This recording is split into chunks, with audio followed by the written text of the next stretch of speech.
Stripping thermostat wires without messing them up is key to keeping your heat and AC running smooth.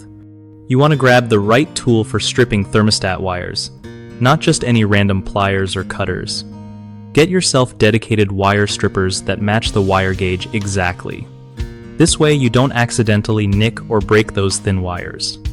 Avoid using diagonal pliers or scissors because they can crush the wire or cut strands, which messes up the connection and can cause your thermostat to freak out.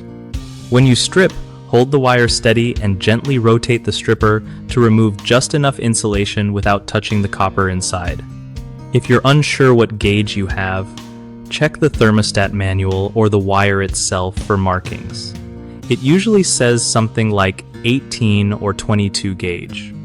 After stripping, twist the strands tightly so they don't fray when you connect them to terminals. Also, don't strip too much insulation off.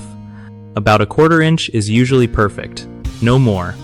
This keeps everything neat and prevents short circuits or loose connections that can shut down your heating or cooling system. One of the biggest thermostat wire stripping mistakes is using the wrong tool, like diagonal pliers, which leads to broken strands and poor electrical contact. Fix this by buying wire strippers made for small gauges.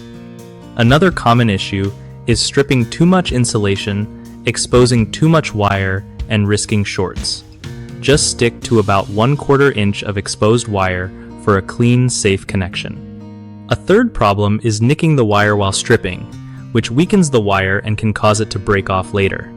Solve that by gently rotating the wire stripper and not squeezing too hard, so you only cut through the insulation, not the copper inside.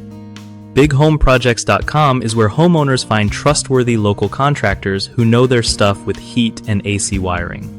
Contractors also use BigHomeProjects.com to connect with people needing reliable work, making it easier to grow their business and get more jobs.